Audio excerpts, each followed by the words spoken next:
This video is sponsored by SBO Digital Marketing. Join SBO Digital Marketing and get work from home opportunity. Skip பண்ணாதீங்க, பெரிய தப்பு. தினம் 300 ரூபாய் சம்பாதிக்க அரிய வாய்ப்பு. இன்ஸ்டாகிராம், ஃபேஸ்புக் பயன்படுத்த தெரிந்தால் போதும் content post and content publishing மூலமா தினம் 300 ரூபாய் சம்பாதிக்கலாம். இந்த வேலை செய்ய 5 நிமிடம் போதும். Work training support, group communication support, all language customer live chat support, முக்கியமா சொந்தமா ஒரு பிசினஸ் ஸ்டார்ட் பண்ற அளவுக்கு உங்களால கற்றுக்கொள்ளவும் முடியும், சம்பாதிக்கவும் முடியும். இந்த வேலை வாய்ப்பு வழங்குவது 5 வருடத்திற்கு மேல ரன் ஆகிட்டு இருக்க நம்ம தமிழ்நாட்டு company school of business organisation private limited. மேலும் விவரங்களுக்கு டிஸ்கிரிப்ஷன்ல கொடுத்திருக்க நம்பருக்கு வாட்ஸ்அப் பண்ணுங்க. Hi friends, welcome to Faisal info.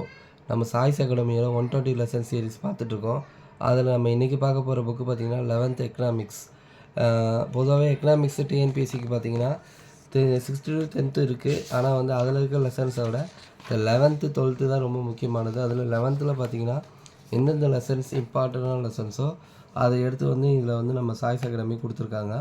அதில் என்ன லெசன்ஸ் கொடுத்துருக்காங்கன்னு பார்த்திங்கன்னா இந்திய பொருளாதாரம் அப்படின்றத கொடுத்துருக்காங்க. அதாவது 11th எக்கனாமிக்ஸில் 7th லெசன் இந்திய பொருளாதாரம், 11th எக்கனாமிக்ஸில் 8th லெசன் இந்திய பொருளாதாரம் சுதந்திரத்திற்கு முன்னரும் பின்னரும், 11th எக்கனாமிக்ஸ் 9th இந்தியாவின் மேம்பாடு அனுபவங்கள், 11th எக்கனாமிக்ஸ் 10th ஊரக பொருளாதாரம், 11th எக்கனாமிக்ஸில் 11th லெசன் தமிழ்நாட்டு பொருளாதாரம்.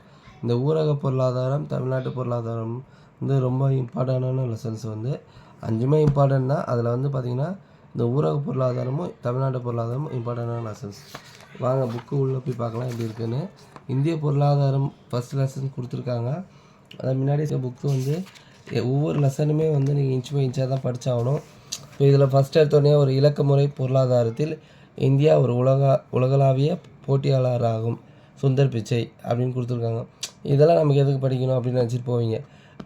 டிஎன்பிஎஸ்சியை பொறுத்த வரைக்கும் இப்போ எதுலேருந்து கொஸ்டின்ஸ் எடுக்கிறாங்கன்னா நம்ம வந்து யூகிக்க முடியல. அப்படி இருக்கும்போது இது கூட கொடுத்துட்டு இந்த ஸ்டேட்மெண்ட்டை யார் சொன்னாங்க அப்படின்ட்டு நமக்கு கொஸ்டின்ஸ் வந்து வரலாம். ஸோ வந்து இன்ச் பை இன்ச்சாக இந்த லெசன் எடுத்தோமா, இந்த லெசன்ஸில் எது இம்பார்ட்டன்ட் இன்ச் பை இன்ச்சாக அட்டை டு அட்டை படிச்சுக்கிறது டிஎன்பிஎஸ்சியை பொறுத்த வரைக்கும் நல்லது. ஒவ்வொரு டாப்பிக்குமே 7.1 7.1 சப்டிவைட் பண்ணி கொடுத்துருக்காங்க.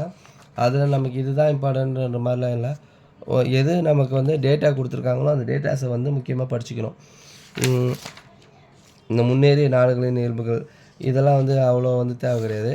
இருந்தாலும் இந்த மாதிரி டேட்டாஸ் கொடுத்துருப்பாங்க. சில இதெல்லாம் இண்டெக்ஸ், இது இந்த 17% பர்சன்டேஜ் கணக்கில் வந்து ஒரு நாடு முன்னேறின பர்சன்டேஜ், அதோட பொருளாதாரத்தோட அளவீடு, மொத்த உள்நாட்டு உற்பத்தி, இது மாதிரி இந்த பர்சன்டேஜில் கொடுத்ததுக்கெலாம் ரொம்ப இம்பார்ட்டண்ட்டாக அண்டர்லைன் பண்ணி படிச்சுக்கணும். முக்கியமான இந்த பாக்ஸ் கண்டென்ட், இப்போ மக்கள் தொகை அளவுலாம் பார்த்திங்கன்னா இந்த இயரில் இவ்வளோ இருந்துச்சு அப்படின்ற மாதிரி கொடுத்துருக்காங்க. ஸோ நம்ம வந்து அதெல்லாம் கொஞ்சம் பார்த்துக்கிட்டால் நமக்கு நல்லாயிருக்கும். ஸ்டேட் வைஸு சில ஸ்டேட்டில் எப்படி இருக்காங்க, பிறப்பு விகிதம், இறப்பு விகிதம், அது கல்வி அறிவு விகிதம், இந்த மாதிரி நம்ம படிக்கும்போது பார்த்திங்கன்னா எக்கனாமிக்ஸ் படிக்கும்போது கரண்ட் அஃபேர்ஸ் சார்ந்தும் படிச்சுக்கிறோம். இப்போ அதாவது இதெல்லாம் இதில் கொடுத்துருக்க டேட்டாஸ்லாம் பார்த்திங்கன்னா ஓல்டு இயர்ஸில் இருக்க டேட்டாஸ் கொடுத்துருப்பாங்க. ஸோ இப்போ இந்த டேட்டாஸ் வந்து எப்போ அப்டேட் ஆகிருக்கா அதை வந்து நம்ம நெட்டில் சர்ச் பண்ணி புக்கில் இல்லைன்ட்டு விடக்கூடாது. அதையும் நம்ம வந்து நோட் பண்ணி வச்சுக்கிட்டோம் அப்படின்னா கரண்ட் அஃபேர்ஸ் ரிலேட்டடாக இப்போ ரீசெண்டாக இருந்ததை கேட்டாங்கன்னா நம்ம அதையும் அப்டேட் ஆகி வச்சுக்கணும். எக்கனாமிக்ஸை பொறுத்த வரைக்கும் அதுதான். ஏன்னா மாறாத சில டேட்டா ஸ்டாட்டிக்காக இருக்கும், அதெல்லாம் நம்ம வந்து புக்ஸ்லேருந்து எடுத்துக்கிட்டு மாறக்கூடிய சில டேட்டாஸ் இருக்கும், அதெல்லாம் வந்து புக்ஸில் இல்லைனா கூட இப்போதைக்கு நமக்கு வந்து என்ன டேட்டாஸ் இருக்குதுன்னு கூகுளில் நீங்கள் சர்ச் பண்ணிங்கனாலே அது எல்லாமே இப்போ கூகுளில் கிடைக்கிது நமக்கு. ஸோ அந்த டேட்டாஸ்லாம் எடுத்துக்கலாம். இந்த மாதிரி பாக்ஸில் கொடுத்துருக்க கண்டென்ட்டை முக்கியமானது சொன்னது முன்னாடியே. அது எங்கே ஒய்ஃபை ஃபஸ்ட்டு இந்திய ரயில்வேயில் ஒய்ஃபை எங்கே தொடங்கினாங்கன்னு கொடுத்துருக்காங்க. ஸோ இப்போ கேட்பாங்க பெங்களூரு, நமக்கு எந்த டெல்லி மும்பை நம்ம நினச்சிட்ருப்போம், பார்த்தா பெங்களூரில் இருக்குது. ஸோ இதெல்லாம் நம்ம சின்ன லைன் தான் நினச்சிட்டு விட்டுறக்கூடாது. ஒவ்வொரு லைன் பை லைனாக படிக்கிறது நமக்கு வந்து நல்லாயிருக்கும். உடல் நலம் எல்லாமே, அதாவது எக்கனாமிக்ஸை பொறுத்த வரைக்கும் பார்த்திங்கன்னா வெறும் பணம் சார்ந்து மட்டும் இல்லாமல் ஒரு மனுஷனோட தலையிலேருந்து கால் வரைக்கும் இருக்க எல்லாமே எக்கனாமிக்ஸில் எப்படி கவர் ஆகுது, அவனோட ஹெல்த் இஷ்யூவாக இருக்கட்டும் அது வந்து எப்படி எக்கனாமிக்ஸில் கவர் ஆகுது, அப்புறம் வந்து அவனுடைய பர்சனல் செலவு, வரவு செலவு, ஒருத்தருடைய தனிப்பட்ட வருமானத்தை பற்றி எல்லாமே சொல்லியிருப்பாங்க. எக்கனாமிக்ஸை நம்ம வந்து தவிர்த்துட்டு நம்ம பாஸ் பண்ணணும் அப்படின்னு நினச்சோன்னா கஷ்டம்தான்.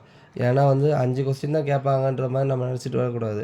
அந்த 5 கொஸ்டின்னு நம்ம கரெக்டாக போட்டோம் அப்படின்னா நம்ம வந்து எத்தனையோ பேருக்கு முன்னாடி போக முடியும். அதே மாதிரி படிக்கிறதுக்கு எக்கனாமிக்ஸை பொறுத்த வரைக்கும் ஈஸியாகவும் இருக்கும். மற்ற ஹிஸ்ட்ரி, ஜியாகிரஃபிலாம் பார்த்திங்கன்னா நிறைய டேட்டாஸ் இருக்கும், வாயில் நுழையாது, சில கன்ஃபியூஸ்லாம் இருக்கும்.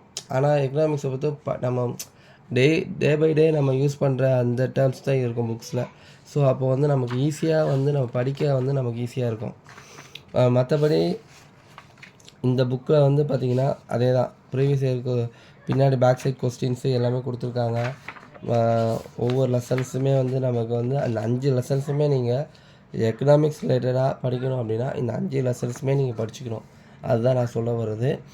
நெக்ஸ்ட்டு வீடியோவில் உங்களுக்கு வந்து பார்த்திங்கன்னா 12th இருக்க எக்கனாமிக்ஸில் எந்தெந்த லெசன்ஸ் இம்பார்ட்டண்டான லெசன்ஸோ அதை வந்து நான் வந்து கொடுக்குறேன்.